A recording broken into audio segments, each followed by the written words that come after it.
Thanks for staying with us at STL Live. I'm Sarah Thompson, and my guest is Kesha Kent. Thank you again for being here. So you've been, over the years, doing all your empowerment coaching and speaking engagements, and you've kind of moved into diversity and inclusion. And sort of talk about, I mean, where are we with that? Because I know that's clearly like a big, big push for corporations, even small-sized businesses, but it's something that we're not doing enough of. So talk about kind of what your work is in that area. Yes, Sarah, you're so right. I think that one of the biggest things that we get to do when it comes to diversity is be okay with what the now looks like. And too often we want to jump ahead and say, well, this is what needs to happen. We need to really focus on what it looks like today and then be able to include other people. And then I think that when you think of inclusion, that means, okay, you bring somebody to the table, but you bring the kind of food that they like, right? And bring them into a space. So with the diversity role, what I'm getting to do is new initiatives where we say, okay, who do we have at the table? How do you define diversity? It does not mean black or white. People think diversity and they think color. It doesn't always mean that. Are you working with individuals that are hearing impaired? Are you working with folks that are vision impaired? So looking at all of those pieces and then bringing individuals to the table so that everybody gets a seat at the table. That's what I get to work on now. And so because I have an HR background, everything has just come full circle for all the work that I've been doing, and now I'm getting to do it and do what I love and still do some consulting on the side too. And speaking of consulting and kind of back to some of your speaking engagements, I know sort of your list of strengths and topics. One of them is called the perfect pitch, with perfect being an acronym. What exactly is that? What are your tips, or what's your kind of statement on that? I would say the biggest thing that happens when you're pitching and you're telling somebody about who you are, what you're selling, is your energy. And if you're just bummed out about it, or we can barely hear you, how can a person get engaged in what you're doing? So I always say, think about that 30-second elevator pitch.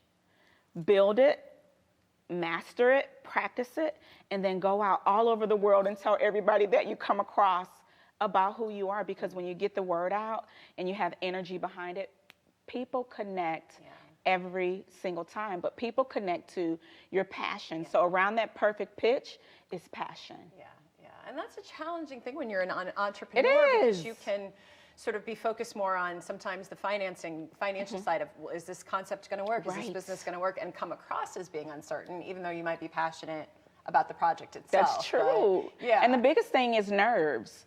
But once you have what you own, and you own your product, who you are, and you own that with confidence, I'm telling you, everything else will flow, but you need to own that. And that comes with practicing, and continuing to grow in that, but telling people about it. No, that's good. And before, this is something we probably can't cover in the very little time that we have left, but is interviewing basics. So I'll phrase it to you this way. People prep for an interview. Not what are they getting wrong or what are they missing, but what do they absolutely need to know to kind of nail that interview? Here's the biggest thing that I always say. Dress for the job that you want. Dress for where you want to go. And don't do trends. Too often people are trendy in an interview. These earrings that I have on, you should not be wearing these at an interview. I always say think basic, and keep it all the way simple so that you sit in front of someone and they can see who you are and your personality versus all of everything else. That's like there's so many things too, because it's like, how do you, age and all these things play into it, confidence, overconfidence, underconfidence, but you're just saying, go play the part that you want to be. Go for what you want. Always classic. I will always say keep it classic and always keep it classy. Well, we'll have to have you back to be I would love to come back. I know. I would love to. Tips. So, no, it's been so good. Congratulations on the event being Thank sold you out. so much. I'm so excited. And thanks for having me, too. Absolutely. Well, we've got the information there for you on the screen. So we're about to plug an event that actually just recently sold out, which is fabulous news. It's taking place this Friday, January 10th. But you can learn more about Kesha, the work that she does, the consulting, the speaking engagements, and even her work in diversity and inclusion by heading to mrskeshspeaks.com or emailing her at the Gmail account. That's right there on your screen. All right, well, there's more STL Live right after this. Please stay with us.